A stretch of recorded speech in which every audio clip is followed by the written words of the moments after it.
नमस्कार. श्री स्वामी समर्थ. मी गायत्री आपल्या सर्वांचे स्वागत करते भक्ती आणि भोजन या चॅनलवरती. आशा करते की आपण सर्वजण स्वस्थ आहात आणि मस्त आहात. कधी असा क्षण येतो जेव्हा सगळं काही असूनही मनात एक रिकामेपण जाणवतं. कष्ट करूनही यश मिळत नाही, प्रयत्न करूनही अडथळे संपत नाहीत. पण त्या अंधारातही एक शक्ती असते जी आपल्याला हात देऊन बाहेर काढते. ती शक्ती म्हणजे गणराया. जिथे श्रद्धा असते तिथे चमत्कार घडतात आणि जिथे गणपतीचं नाव घेतलं जातं तिथे संकट आपोआप दूर होतात. आज आपण जाणून घेणार आहोत एक असा दिवस जो फक्त उपवासाचा नाही तर आयुष्य बदलण्याची संधी आहे. तो दिवस म्हणजे अंगारकी चतुर्थी.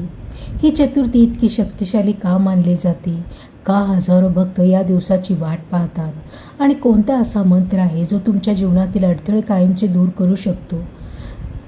जर तुमच्या आयुष्यातील संकट, अडथळे किंवा मनशांतीचा अभाव असेल तर हा व्हिडिओ शेवटपर्यंत नक्की पहा. कारण आज आपण फक्त माहिती नाही तर अनुभव घेणार आहोत गणरायाच्या कृपेचा. चला तर मग या भक्ती प्रवासाला सुरुवात करूया. आपण सगळेच आयुष्यात कधी ना कधी अडचणींनी घेरले जातो. कधी नोकरीत अडथळे, कधी नात्यांमध्ये ताण, कधी मनात अनामिक भीती. आणि अशा वेळी आपण शोधत असतो एक असा आधार जो आपल्याला अशा संकटातून बाहेर काढेल. तो आधार म्हणजे गणपती बाप्पा, विघ्नहर्ता. या गणरायाच्या कृपेचा सर्वात शक्तिशाली दिवस मानला जातो तो म्हणजे अंगारकी चतुर्थीचा. अंगारकी चतुर्थी म्हणजे मंगळवारी येणारी संकष्टी चतुर्थी. संकष्टी म्हणजे संकटाचा नाश करणारी. आणि जेव्हा ही चतुर्थी मंगळवारी येते तेव्हा तिचं महत्त्व अनेक पटीनं वाटतं. अंगारक हा शब्द मंगळ ग्रहाशी संबंधित आहे, जो ऊर्जा, शक्ती आणि संघर्षाचा प्रतीक मानला जातो. आणि जेव्हा हा मंगळवार गणपती बाप्पाच्या चतुर्थीशी जुळतो तेव्हा निर्माण होते एक अद्भुत आध्यात्मिक शक्ती. असं मानलं जातं की या दिवशी केलेली प्रार्थना सामान्य दिवसापेक्षा खूप लवकर फळ देते. जर कोणी मनापासून श्रद्धेने हा उपवास करतो तर गणराया त्याच्या जीवनातील अडथळे दूर करतो. या दिवशी उपवास केल्याने ज्या अडचणींनी तुम्हाला थांबवलं आहे त्या हळूहळू दूर होतात. विवाहात येणारे अडथळे योग्य मार्गाने सुटायला लागतात. आर्थिक अडचणींमध्ये सुधारणा होते आणि समृद्धीचा मार्ग खुला होतो. मनातील अस्थिरता कमी होते आणि एक शांत सकारात्मक ऊर्जा निर्माण होते. पण इथे एक गोष्ट लक्षात ठेवायला हवी. हा दिवस फक्त उपवास करण्याचा नाही तर मन शुद्ध करण्याचा आहे. कारण जेव्हा मन शांत होतं तेव्हाच देवाची कृपा खरी अनुभवता येते. म्हणूनच अंगारकी चतुर्थीला म्हणतात संकटाचा नाश करणारा दिवस. हा फक्त एक सण नाही तर एक संधी आहे स्वतःला बदलण्याची आणि जीवनात सकारात्मकता आणण्याची. पण तुम्हाला माहिती आहे का या दिवसाचं महत्त्व इतकं मोठं का आहे? त्यामागे एक अद्भुत कथा आहे, एका भक्ताची आणि एक गणरायाच्या कृपेची. चला आता आपण जाणून घेऊया अंगारकी चतुर्थीची पौराणिक कथा. ही कथा आहे एका भक्ताची ज्याची श्रद्धा इतकी प्रबळ होती की देवालाही त्याच्यासमोर प्रकट व्हावं लागलं. खूप वर्षापूर्वी एक महान ऋषी होते, भरद्वाज. त्यांची तपस्या इतकी कठोर होती की त्यांच्या तेजाने संपूर्ण पृथ्वी प्रकाशित झाली होती. त्या दिव्य तेजातून पृथ्वीवर जन्म झाला होता एका अद्भुत बालकाचा. त्याचे नाव होते अंगारक. अंगारक लहानपणापासूनच वेगळा होता. त्याच्या डोळ्यात तेज, मनात शक्ती आणि आत्म्यात एक गूढ शांतता होती. तो शक्तिशाली होता, तपस्वी होता, पण तरीही त्याच्या मनात एक अपूर्णता होती. त्याला एकच इच्छा होती, भगवान गणेशाचे प्रत्यक्ष दर्शन घ्यायचे. आणि त्या एका इच्छेसाठी त्याने सुरू केले एक कठोर तप. दिवस गेले, महिने गेले, वर्ष सरली. उन्हात उभं राहून, पावसात ध्यान करत, थंडीमध्येही अडळ राहून तो फक्त एकच नाव घेत होता, गणपती. त्याचं शरीर कुमकुवत होत होतं पण त्याची श्रद्धा दिवसेंदिवस अधिक मजबूत होत होती. जिथे सामान्य माणूस हार मानतो तिथे अंगारक अजून ठाम होत होता. आणि एक दिवस त्याच्या त्या अखंड भक्तीने स्वतः गणपती बाप्पाला प्रसन्न केलं. प्रकट झाले विघ्नहर्ता गणराया. वर माग अंगारका, असे गणपतीराया म्हणाले. अंगारकाने डोळे उघडले आणि त्याच्यासमोर उभे होते त्याचे आराध्य दैवत. त्याच्या डोळ्यात आनंद आणि मनात कृतज्ञता होती. तो म्हणाला, प्रभू, मला काही नको, फक्त एकच इच्छा आहे, माझं नाव कायम तुमच्या नावाशी जोडलं जावं. गणपती बाप्पा हसले आणि म्हणाले, तथास्तु.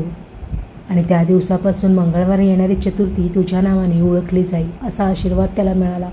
आणि म्हणूनच त्या अंगारकी चतुर्थी ही प्रसिद्धी पावली. आणि त्या दिवसापासून ही चतुर्थी फक्त एक दिवस नाही राहिला तर श्रद्धा, भक्ती आणि भक्तशक्तीचं प्रतीक बनली. ही कथा आपल्याला शिकवते की श्रद्धा खरी असेल तर देव स्वतः तुमच्याकडे येतो. पण या दिवशी पूजा कशी करावी, कोणता विधी केल्याने गणरायाची कृपा मिळते, हे आता आपण जाणून घेऊया. अंगारकी चतुर्थीचा खरा अनुभव फक्त ऐकण्यात नाही तर श्रद्धेने केलेल्या पूजेत आहे. चला आता आपण स्टेप बाय स्टेप जाणून घेऊया गणरायाची पूजा कशी करावी.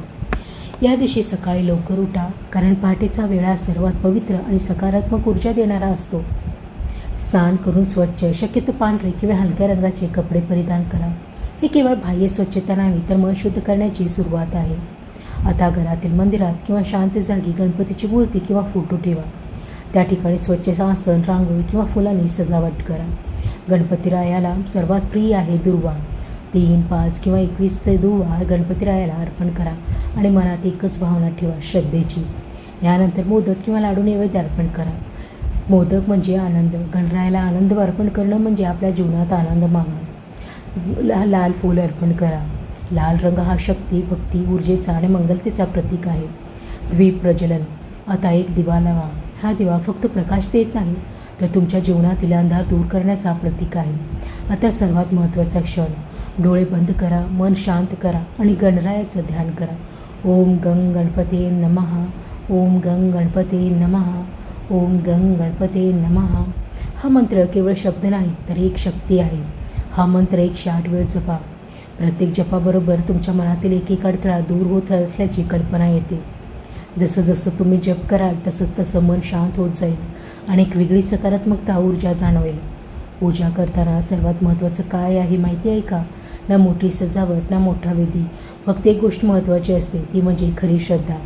पण या उपवासाचे काही नियमही आहेत जे पाळल्यास त्याचं फळ अधिक मिळतं. चला जाणून घेऊया अंगारकी चतुर्थीचा उपवास आणि त्याचे नियम. कधीकधी आपल्या आयुष्यातील सर्व प्रश्नांची उत्तर शब्दामध्ये नसतात, ती सापडतात मंत्रामध्ये आणि त्या मंत्राच्या स्पंदनात. चला आपण अनुभवूया गणरायाच्या शक्तिशाली मंत्राची दिव्यता. वक्रतुंड महाकाय सूर्यकोटी समप्रभ निर्विघ्नं कुरु मे देव सर्वकार्येषु सर्वदा. या मंत्राचा अर्थ असा: हे विशाल रूप धारण करणाऱ्या गणेशा, तुमच्या तेजाने माझं जीवन प्रकाशित करा आणि माझ्या प्रत्येक कार्यातील अडथळे दूर करा. डोळे बंद करा आणि हा मंत्र मनात पुन्हा पुन्हा म्हणा. ओम विघ्नहर्त्रे नमः. ओम विघ्नहर्त्रे नमः. हा लहानसा मंत्र पण प्रभाव अत्यंत मोठा. प्रत्येक वेळा तुम्ही हा मंत्र म्हणता तुमच्या जीवनातील एक विघ्न कमी होत जातं. त्वमेव प्रत्यक्षं तत्त्वमसि. त्वमेव केवलं कर्तासि. त्वमेव केवलं धर्तासि. हा मंत्र फक्त शब्द नाही, ही एक अनुभूती आहे ज्यात आपण गणरायाला सर्व सृष्टीचा आधार मानतो. जेव्हा तुम्ही हे मंत्र मनापासून म्हणता तेव्हा मनातील भीती, तणाव आणि नकारात्मकता हळूहळू विरघळू लागते आणि त्या जागी निर्माण होते एक शांतता, एक विश्वास आणि एक अदृश्य शक्ती.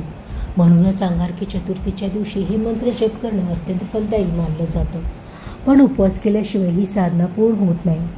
चला आपण आता जाणून घेऊया अंगारकी चतुर्थीचा उपवास आणि त्याचे नियम. अंगारकी चतुर्थीचा उपवास हा फक्त अन्न न घेण्याचा नियम नाही. हा आहे मन, शरीर आणि आत्म्याला शुद्ध करण्याचा एक सुंदर मार्ग. चला आता आपण जाणून घेऊया हा उपवास कसा करायचा. या दिवशी शक्य असेल तर दिवसभर उपवास ठेवावा. हा उपवास म्हणजे स्वतःवर नियंत्रण आणि श्रद्धेची एक छोटी परीक्षा. जर पूर्ण उपवास शक्य नसेल तर तुम्ही फळ किंवा पाणी घेऊ शकता. हे शरीराला ऊर्जा देतं आणि उपवास टिकवायला मदत करतं.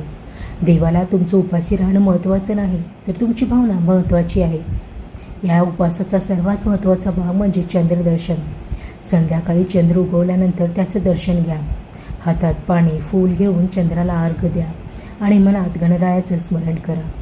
यानंतर गणपती बाप्पाला नमस्कार करून आपला उपवास पूर्ण करा. हा क्षण खूप खास असतो कारण दिवसभराची साधना एका क्षणात पूर्ण होते. जेव्हा तुम्ही श्रद्धेने उपवास करता तेव्हा तुम्ही फक्त नियम पाळत नाही तर तुम्ही स्वतःला आणखी मजबूत बनवत असता. आता या सगळ्या साधनेनंतर मनात एक वेगळीच भावना निर्माण होते.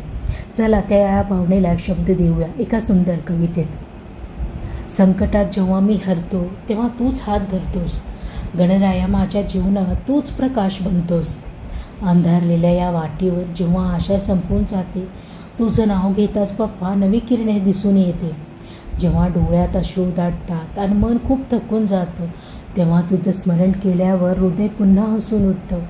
तूच माझा आधार आहेस, तूच माझी ताकद आहेस. या आयुष्याच्या प्रत्येक वळणावर तूच माझी साथ आहेस. अंगारकीच्या या पवित्र दिवशी मी तुला एकच मागतो, शक्ती दे मला संकटांना सामोरं जाण्याची आणि विश्वास दे स्वतःवरच विश्वास ठेवून जगण्याची. चुका माझ्या माफ कर बाप्पा आणि योग्य ते मार्ग दाखव. अंधारातून प्रकाशाकडे माझं आयुष्य घेऊन जा. तुझ्या चरणी ठेवते सगळं, माझं दुःख, माझी वेदना. फक्त एकच ते आशीर्वाद, कधीही तुटू नये माझी श्रद्धा. कारण जिथे तू आहेस बाप्पा तिथे भीतीला जागा नाही. गणपती बाप्पा माझ्या प्रत्येक श्वासात राहा. आणि आता या पवित्र दिवसाचं आध्यात्मिक महत्त्व आणि त्याचे फायदे जाणून घेऊया. अंगारकी चतुर्थी हा फक्त एक सण नाही, ही एक संधी आहे आपल्या आयुष्याला योग्य दिशा देण्याची. जेव्हा तुम्ही या दिवशी श्रद्धेने पूजा करता तेव्हा बदल हळूहळू दिसायला लागतात. सर्वात पहिला बदल मनात होतो. अस्वस्थ गोंधळलेलं मन हळूहळू शांत होऊ लागतं. घरात मनात असलेली नकारात्मक ऊर्जा हळूहळू कमी होऊ लागते आणि त्या जागी येते सकारात्मकता आणि आशा. गणरायाच्या कृपेने घरात आनंद, समाधान आणि समृद्धी वाटते. छोट्या छोट्या गोष्टीतही आनंद मिळू लागतो. जीवनात जो अस्थिरपणा असतो तो हळूहळू कमी होतो. निर्णय घेणं सोपं होतं आणि आत्मविश्वास वाढतो. विशेषतः ज्यांच्या कुंडलीत मंगळ दोष आहे त्यांच्यासाठी अंगारकी चतुर्थीचा उपवास आणि पूजा खूपच लाभदायक मानली जाते. हा दिवस मंगळ ग्रहाशी संबंधित अडचणीस कमी करण्यास मदत करतो.